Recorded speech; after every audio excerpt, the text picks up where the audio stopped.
Let's chat about how I've sold 50 plus multiple five-figure packages for coaching or just different high ticket offers, including my highest being a $40,000 coaching package with no sales calls, and about 50% of those sales actually happened with either no or very, very little conversation with the person prior to purchasing. One of my most frequently asked questions when it comes to sales is how do I close high ticket clients with no sales calls? And before I dive in and give you the actual logistics of how I do so, I want to just give you a little bit of context as to why I don't personally run sales calls, because I don't have anything necessarily against sales calls. I think that you can run a massively successful business with sales calls, and that's also probably something that you've heard as well in the industry and just in the online space in general. There's a lot of people who sell high ticket with sales calls and will say, hey, if you do want to sell high ticket, you should use sales calls or discovery calls. That's another term for it that people sometimes use, which is great. And I do think that that works really well. So I'm not saying that sales calls don't work, but for me, and I don't know why my brain is like this is just who I am. When someone says, oh, you have to, run sales calls or discovery calls in order to sell high ticket packages, especially if we're talking like $10,000, $20,000, $40,000 packages, my brain is automatically like, let me prove you wrong, and let's find a way that like we can actually sell these high ticket packages without sales calls. That isn't the reason why I don't run sales calls, but that is how my brain is for sure, and I don't know why. I don't know why that is about me, but there are two main reasons why I don't run sales calls. The first one has a little bit to do with my background. So I actually started in network marketing, and I loved network marketing. I learned so much through network marketing, but the team that I was on, they taught sales calls. And so I actually spent a lot of time not only on sales calls, but learning how to hold a sales call. How do you respond to people? How do you lead the conversation? How do you overcome objections? Like all these different things. Like I had actually even gone out and purchased programs on how to run sales calls. So that was something that I did through network marketing. And I would say about only 25% of the sales calls that I hopped on, I ended up closing. And it wasn't even for a high ticket offer. It was for joining like my network marketing team. And I would also say too, like I feel like a lot of the time when I would hop on those calls, it was just a waste of time. Like I would spend, 15, 20, even sometimes 30 or 45 minutes on these calls, and then these people wouldn't sign up. And there was a time and a period when I was in network marketing where I would have, 4 or 5 or 6 of those calls per week. And that's like, that adds up really quick. That's a lot of my time and energy that is going into these sales calls. And so when I started my business, I actually just had a really bad taste in general around sales. And so I was like, I'm not going to sell, like, how do I build a business without selling? Which I realized really, really quickly when I started my business. I was like, that's actually not possible.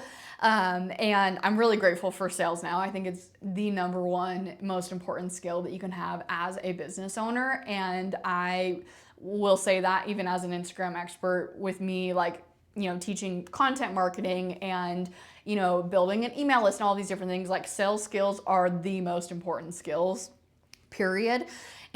So again, I realized really quick that I had to sell in order to build a business. That being said, that's why when I started my business, I was like, I'm gonna not do sales calls. Like, let's figure out how to build a business without sales calls. And I'm really grateful that I did have that mindset going into my business, because it did help me to build in a different way than a lot of people think about when they are building their business, just because I wanted to avoid that route. And I will say now, my biggest factor in not running sales calls is my kids. I want to spend as much time with them as possible. And I just realized with my first baby, with Remy, when I had her, that having calls on my calendar, it's really, really hard when you have a baby, because babies need you at different times of the day. Like even if you get them on somewhat of a schedule, like there's not really ever a schedule really to kids. And so I just love having a really empty calendar in this season of my life because I want to be able to pop out of my office if my kids need me and they're crying, or if I need to breastfeed my baby, which happens oftentimes. And so my word of the year actually for 2025 was spaciousness. And I really wanted my calendar to look spacious. And so at this time and throughout the actual entire year of 2025, I only had 3 calls on my calendar per month. One of them was for my Overflow Mastermind. One of them is for my IG University live Q&A that I have each month. And then one of them is for the hot seat coaching calls that I do inside of Scalability. So just 3 1-hour calls. And then occasionally, if it feels aligned, I will take on like a podcast interview or 2. And so those will be added to my calendar as well. But those are the 3 calls that I have on my calendar. And I feel like I've done a really good job at finding ways to support my clients at a really high level in a very intimate way that is very personalized to them without hopping on these calls. And I've also had people too where they're like, okay, well, you don't do calls. Well, I'm going to go out and find another mentor. And I'm like, okay, see ya. It's just not in this season of life for me. I just don't want to have a bunch of calls on my calendar. So obviously having sales or discovery calls, that adds to my calendar. And that's just something that I don't want in this season. And so that's another huge, I would say that's actually the biggest motivator for me right now as to why I don't have sales calls. So that was just kind of giving you a little bit of the background for me personally. And because of that, I obviously have found a way to build a business with high ticket without sales calls. And so that being said, it depends on the offer when it comes to high ticket as to how I actually go about selling someone into high ticket without a sales call. So I'm going to give an example for like my mastermind / my one-on-one coaching, because it's very similar process that I use for both of those offers. I have an application process. So if you were to reach out to me and say, hey, do you do one-on-one coaching? I am going to say, yep, here's an application. Go fill this out so that I can get to know your business a little bit better to make sure that it is going to be a good fit for you to join into one-on-one coaching. And then that also opens up opportunities for me to ask you questions if I need additional clarity, just to make sure that the space is going to be good for you. And that opens up the door as well for you to ask me questions to make sure that you are comfortable in making the investment. So one thing for me that is so important is I'm never going to coach you, or I'm never going to just say like, oh, you just need to buy my offers and you can't ask any questions. Like, I think a big reason why people run sales calls is because people have questions, and I always want my people to make educated decisions, and I will never want you to put yourself in a financial position where you are stressed and your family is at risk. Like, that is like, I will never, like, even if the offer is a perfect fit for you, even if I know like so deeply down in my soul that offer is going to transform your life, if it is not aligned financially, I am going to say, please do not join this offer. That is really, really important to me. And so that's something with me not doing sales calls. It's not me removing the educated decision. That's not the case whatsoever. It's just me finding a way to give you the answers that you're looking for to make sure that it's a really good fit and that you feel confident in making the decision, but also giving me the space where I can answer those questions if I'm, breastfeeding my baby at 2 a.m. And I don't have to necessarily hop on a strict call to do so. So for one-on-one coaching, as well as for my mastermind, there's an application there.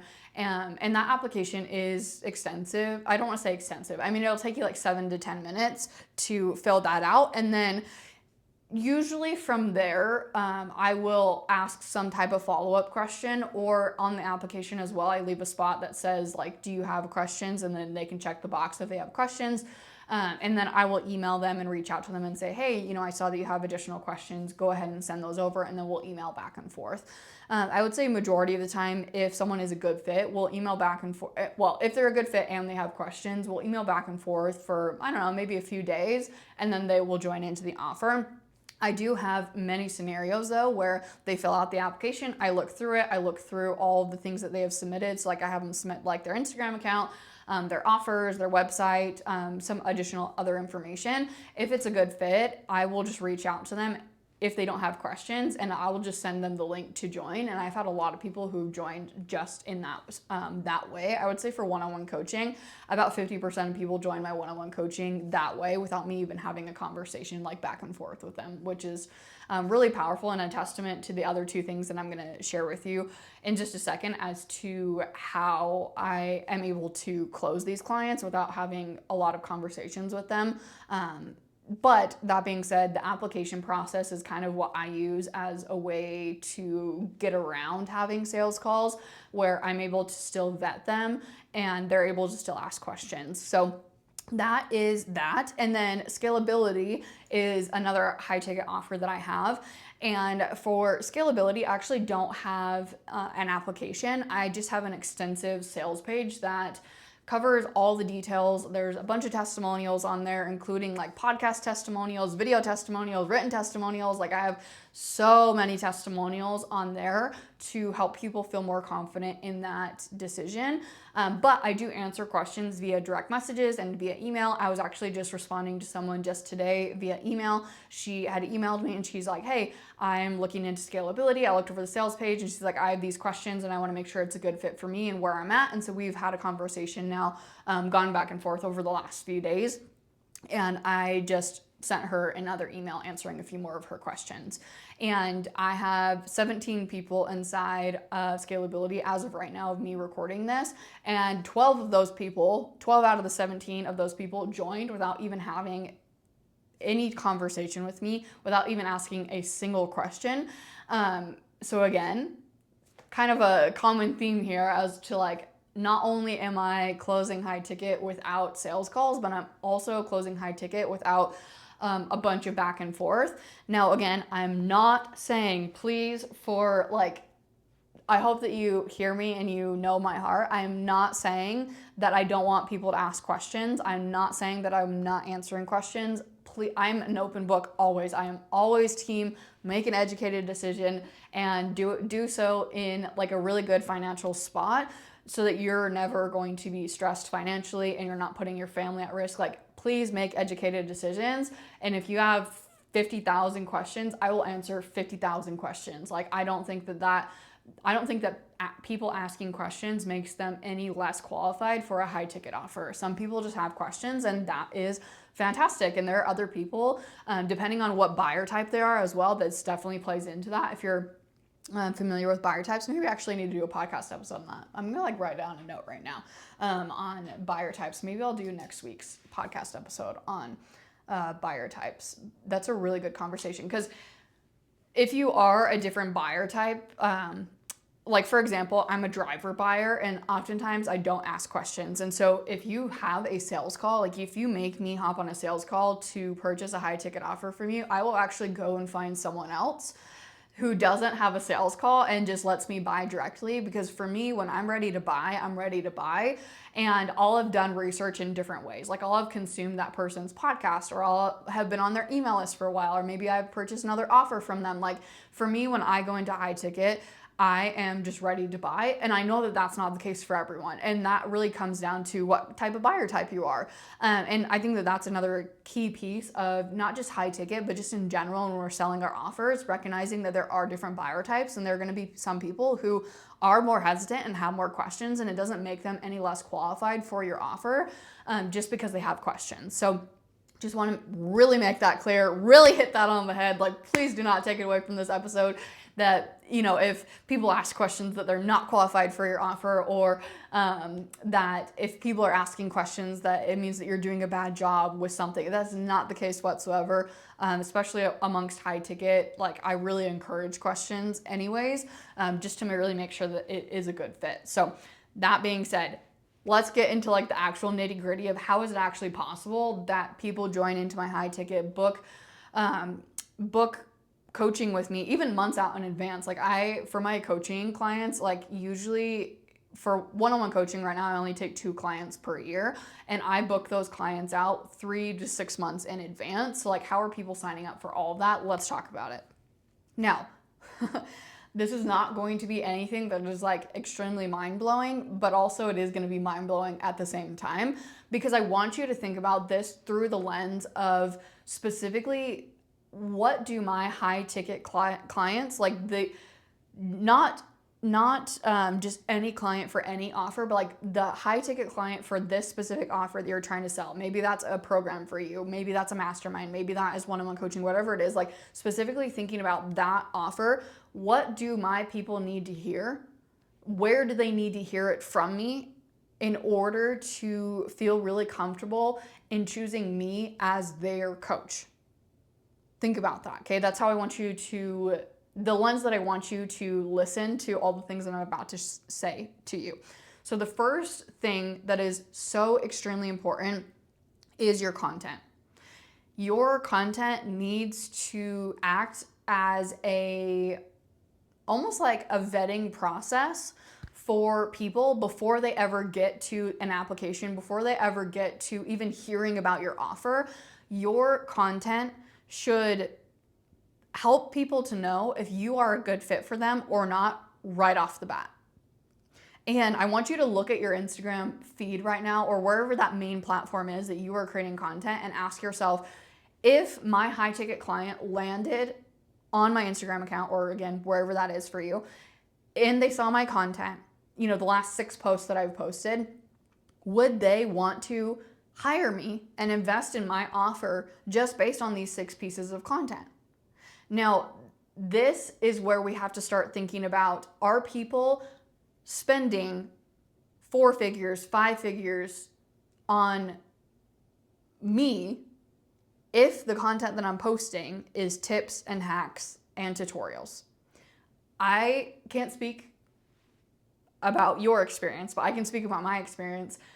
I have never seen a piece of content that is a tip or a hack or a tutorial and been like, oh, I want to purchase one-on-one coaching with that person, or oh, I want to join their mastermind, or oh, I want to join their program.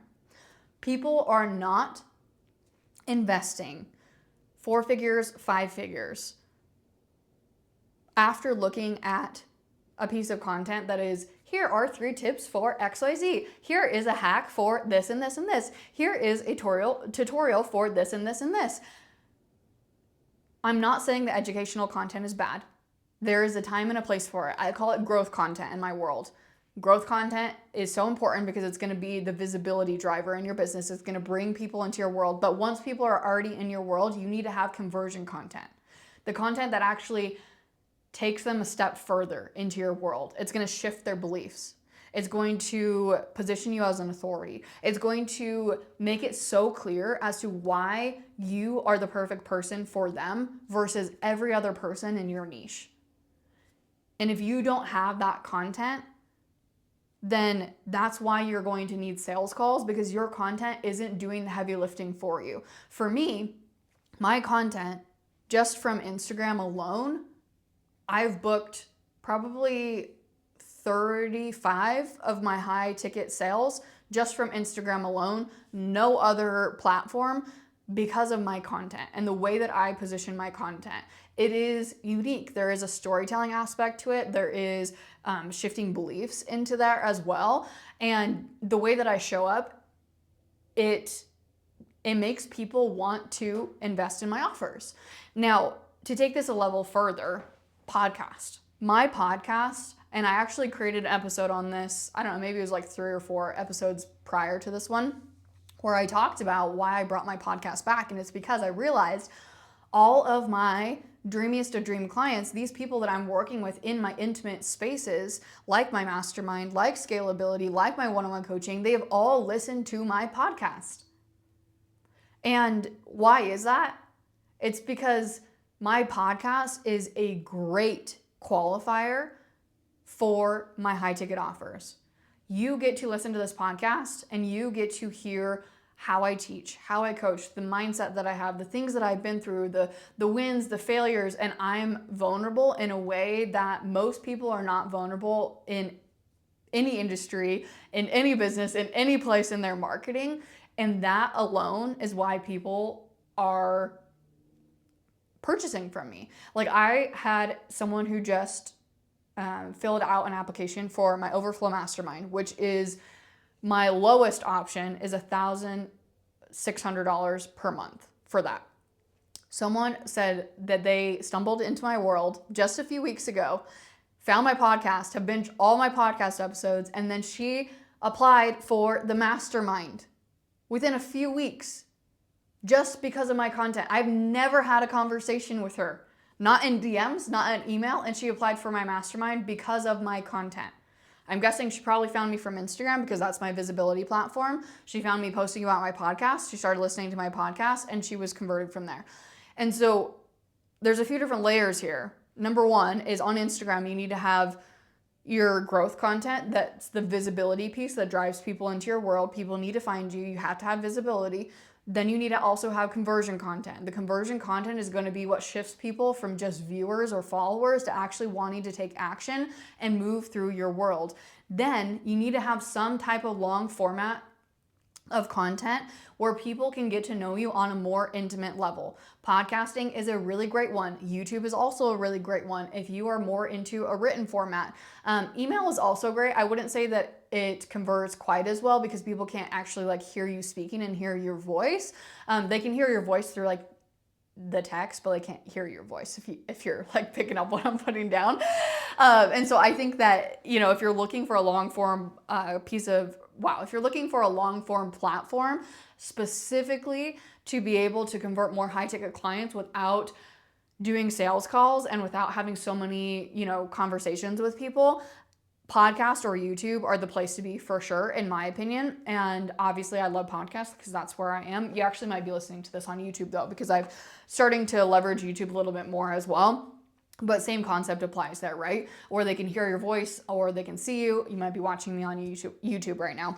So that is another key piece to it, is not just keeping things on a short form platform, but also having a long form platform where people can get to know you on a deeper level and see how you teach and coach, and also your lived experiences too, right? Because like obviously you can't share the level of detail like I'm sharing in this podcast episode in one reel, and even in like a series of reels. Like it's just not the same as listening to this podcast episode. So really leveraging your content. And again, I know this is not a revolutionary concept of like, oh yeah, go out and leverage your content to sell your offers, but really thinking about like, okay, if I'm specifically wanting to sell more high ticket offers, like what are those people looking for? Specifically those people. Like you might be selling courses, you might be selling templates, you might be selling that on top of your high ticket. Great. I'm not thinking about those ideal clients. I'm thinking about the ideal client for my one-on-one coaching, for my mastermind, for my program. What are those people needing to hear and see from me in order to know that like I am the person for them, and know so deeply and know so quickly that they are going to fill out an application within just weeks of finding me. Okay, so thinking about that. Now the second thing is my other offers. So yes, I have my high ticket offers, but I also have an entire offer suite of offers that are strategically positioned to move people towards my high ticket offers. Now, I've said, let me actually just give the example of scalability. I was talking about how, what was the number? It was 12 out of the 17 people that have joined Scalability didn't have a conversation with me prior to joining Scalability. Why is that? It's because I want to say, this is not like an actual like set statistic. This is just me thinking about this off the top of my head as to the people that are inside. I want to say like 10 out of those 12 people have purchased multiple other offers from me. So they know the value that I provide. They know the transformation because they've seen transformations in other offers from me. They know how I coach. They know like that I'm going to show up for them, right? That I'm going to get them results. And like they know that my full heart, time, and energy and everything is going to be inside of my offers. And so that is another thing too, is a lot of times when we're talking about high ticket, like a lot of people that actually move into Scalability, the reason why they move into Scalability is because they're doing one-on-one coaching. And they're like, I'm having to do these sales calls and my calendar is booked with all these sales calls, and it's really hard for me to do one-on-one coaching. And then also on top of the sales calls, I'm also doing the one-on-one coaching calls. And like, how do I build a business without so many calls? And so that's a huge reason why they move into Scalability, because I teach obviously how to build a business without having to sell your soul to one-on-one coaching. Now, of course, I think that there's always a really great element to having one-on-one coaching in your offer suite, but again, that's a huge reason why people move into scalability. Now, that being said, when you are only selling one-on-one coaching or you're only selling a high-ticket program, it's a I guess a better way to, I was gonna say a heavy lift. That's not the right word I'm looking for. It's a big jump for people to make into high ticket. Now, what do I mean by that? So like, for example, let me just give the example of my one-on-one client, one of my one-on-one clients that I was working with last year. So she purchased IG University from me, and I think it was like 4, maybe 5 days after purchasing IG University from me, she filled out my application to my mastermind because she got a taste of what it was like for how I teach, how I structure things, the way that I show up inside of my offers. And she's like, I'm sold. Get me into one-on-one coaching. I want the more personalized aspect of what you teach. And also just your eyes directly on my business. And so she ended up doing one-on-one coaching, and she's amazing. But that's just an example of like, I have my offers very strategically positioned to be stepping stones towards my high ticket offer. Now, a lot of times people are like, okay, well, I have an offer suite already, but that's not happening. And it's because their offer suite isn't strategically designed to actually lead people to their high ticket offers. And so I'm actually going through an entire, I don't want to say revamp right now, because I'm not necessarily like burning down and like doing things like that, but I'm repositioning things now because I opened scalability up as an evergreen offer, whereas scalability was open and closed doors. And so I didn't want to strategically position my entire funnel around scalability because it was open, closed door. But now that it isn't open and closed doors, it's available all times for you to join into. I'm now restructuring my funnel, same offers, but just like the like time frame, I guess, of like when I'm pitching scalability and saying like, hey, this is the next best step for you, and also to like the messaging around it, just moving people more so to scalability. That is happening right now in my world. So I'm changing like my funnels and changing, again, not when I say changing, I'm not saying like I'm building an entirely new funnel or building, like that's not the case, but like just kind of tweaking the way that people move through my world and making sure that it's really, really clear that everything leads to scalability, because that's where I ultimately want everyone in my world to go. Now, will everyone go into scalability? No, because the way that high ticket, or just I should say your offer suite in general works, is like a pyramid. So I should say an upside down pyramid. Well, actually, no, not even, I mean, we could look at it as an upside down pyramid, but let's just look at it as a normal pyramid. So like at the bottom, if we split our pyramid into 3 different sections, at the bottom is our low ticket, where that's where the most amount of people are going to join into our world. Mid ticket, you have a little bit less people. High ticket, you have the least amount of people, but obviously they're paying the most amount of money, so it kind of accounts for that, right? And so I'm not saying that every single person in my world is going to join into scalability, not the case. And I also don't think that scalability is necessarily the best fit for every single person who joins into my world. That being said though, all roads lead to scalability, and everything that I am going to create moving forward, any offer that I create moving forward, any funnel that I create moving forward, any lead magnet that I create moving forward, anything that I create moving forward is all done with the intention and focus of like, how does this lead people back to scalability? And if it doesn't, then it's not for me, or I need to reposition this, or I need to get rid of it, okay? So those are really the 2 huge things that I leverage heavily and I think about so strategically to sell my high ticket offers without sales calls. So just to recap very briefly, using my content strategically, not just giving tips, hacks, education, but really positioning myself as the person that you need to be purchasing from at the end of the day. And then number 2 is strategically using my offer suite and making sure that everything is all paths lead to scalability. Doesn't matter what offer it is, doesn't matter what topic the offer is, doesn't matter the price point of the offer, everything is going to eventually lead to scalability. All my funnels lead to scalability, all my lead magnets lead to scalability, everything leads to scalability, because that is ultimately where I want people to end up. So I hope that this episode was helpful, gave you a few different ideas as to how you might be able to shift away from sales calls, or just in general, if you're just starting your business and you're like, I don't want to do sales calls, how you can start off right off the bat without running sales calls.